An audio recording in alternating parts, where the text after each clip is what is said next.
Sige. As you take center stage, face each other, hold each other's hands,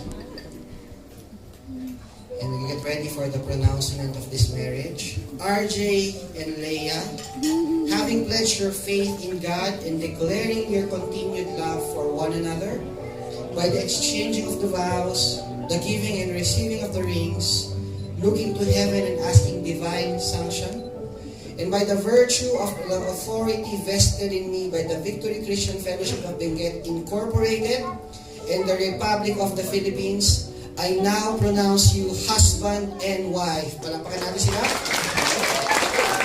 You are now husband and wife.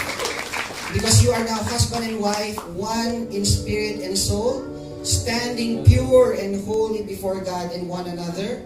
And RJ, because you have stood as the head of this marriage, you may now kiss your bride. Yeah!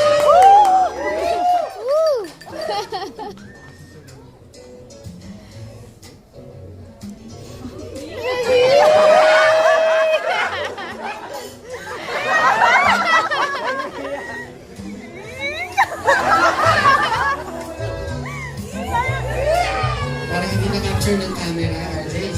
10 seconds.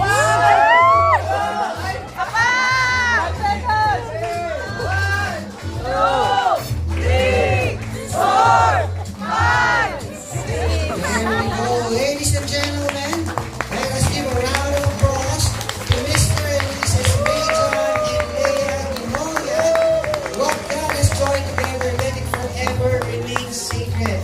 Mga kapatid, that concludes our wedding ceremony. I'll be passing on the microphone to our masters of ceremony for the photo opportunity.